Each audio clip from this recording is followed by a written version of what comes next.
અમૃત ભારત ટ્રેનની આજરોજ સુરતથી પ્રારંભ થયો છે। અમૃત ભારત ટ્રેન સુરતથી બારડોલી આવતા ભવ્ય સ્વાગત કરવામાં આવ્યું હતું। બારડોલીના ધારાસભ્ય ઈશ્વરભાઈ પરમાર દ્વારા લીલી ઝંડી આપી ટ્રેનને પ્રસ્થાન કરાવી હતી। રાજ્યની સૌપ્રથમ અમૃત ભારત ટ્રેનનો સુરતથી પ્રારંભ થયો છે। સુરતના ઉધનાથી ઓડિશાના બ્રહ્મપુરને જોડતી ટ્રેનને વડાપ્રધાન નરેન્દ્ર મોદીએ ઓડિશાથી વર્ચ્યુઅલી ફ્લેગ ઓફ આપી ટ્રેનનો શુભારંભ કરાવ્યો હતો।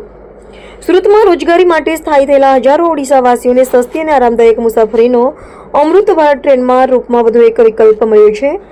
કેન્દ્રીય રેલવે મંત્રી અશ્વિની વૈષ્ણવ અને કેન્દ્રીય જળશક્તિ મંત્રી C R Patil Udhna railway station ખાતે ઉપસ્થિત રહ્યા હતા અને વડાપ્રધાનના કાર્યક્રમમાં વિડીયો કોન્ફરન્સથી જોડાયા હતા। ઉધના બ્રહ્મપુર અમૃત ભારત ટ્રેન રવાના થઈ બારડોલી રેલવે સ્ટેશન આવતા માજી કેબિનેટ મંત્રી અને બારડોલીના ધારાસભ્ય ઈશ્વરભાઈ પરમાર, સુરત જિલ્લા મંત્રી જીગર નાયક, બારડોલી નગરપાલિકાના પ્રમુખ ધર્મેશ પટેલ, ઉપપ્રમુખ વિજય પટેલ તેમજ મોટી સંખ્યામાં બારડોલી અસ્થાન કન્યા વિદ્યાલયની બાળાઓ, રેલવે અધિકારીઓ તેમજ બારડોલી નગરના આગેવાનો ઉપસ્થિત રહી તિરંગા ઝંડા લહેરાવી અમૃત ભારત ટ્રેનનું સ્વાગત કરવામાં આવ્યું હતું તેમજ વંદે માતરમના નારા લગાવી લીલી ઝંડી આપી ટ્રેનને પ્રસ્થાન કરાવી હતી।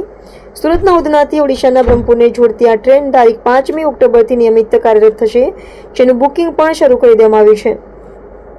સામાન્ય મુસાફરો ખાસ કરીને સુરતમાં સ્થાયી થયેલા ઓડિશાના શ્રમિકોને મુસાફરોને સસ્તા ભાડા સાથે આરામદાયક મુસાફરીનો અનુભવ થશે। નંદુરબાર, જલગાંવ, ભુસાવલ, બડનેરા, વર્ધા, નાગપુર, ગોંદિયા, રાયપુર, ટીટલાગઢ, રાયગડા, વિજયનગર સહિતના પ્રદેશ સ્ટેશનો પર રોકાશે।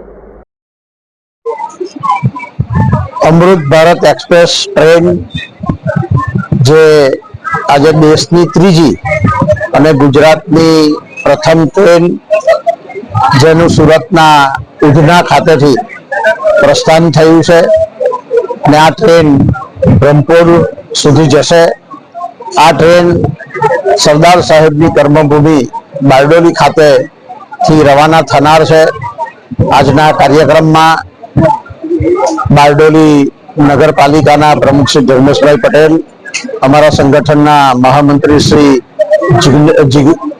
જીગરભાઈ નાયક, અમારા ઉપપ્રમુખ વિજયભાઈ પટેલ, તાલુકા સંગઠનના પ્રમુખ આનંદભાઈ પટેલ, નગરના સૌ નગર સેવકશ્રીઓ, અમારા સંગઠનના પદાધિકારીશ્રીઓ, અમારા સાર્વજનિક વિદ્યા મંડળ અસ્થાનના પરિવારના સૌ સભ્યો, સૌ મુસાફરો, પ્રેસ મીડિયાના મિત્રો, રેલવે વિભાગના અધિકારી કર્મચારીગણ ખૂબ મોટી સંખ્યામાં આજે શુભેચ્છકો બારડોલી રેલવે સ્ટેશન ખાતે ઉપસ્થિત રહ્યા છે અને થોડી જ ક્ષણોમાં આ ટ્રેન અહીં બારડોલી ખાતે આવી પહોંચનાર છે, જેને અમે પણ ગ્રીન સિગ્નલ આપીને અહીંયાથી આગળ રવાના કરીશું।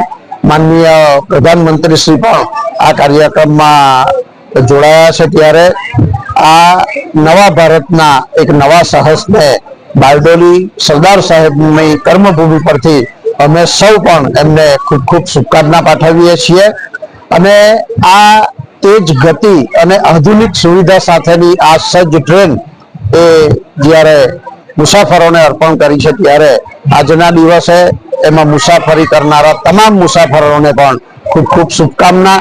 એમનો ખૂબ જ સુખદ પ્રવાસ રહે એવી શુભકામના અને જે આધુનિક સુવિધાથી જે વધુ પડતા મોટા સ્પેસ છે, એની વિન્ડો પણ મોટી છે અને આજે આપણે જોઈએ છે વંદે ભારત પછી અમૃત ભારત એક્સપ્રેસ જે નવી આવી છે એ ખરેખર મુસાફરીમાં ખૂબ સારો એ સુધારો છે અને મુસાફરોની સુવિધાના પણ આ એક નવું સોપાન માનનીય દેશના વડાપ્રધાન, વૈશ્વિક નેતા આદરણીય શ્રી નરેન્દ્રભાઈ મોદી સાહેબ અને રેલવે વિભાગ તરફથી આ ટ્રેન આજે શરૂ થઈ છે।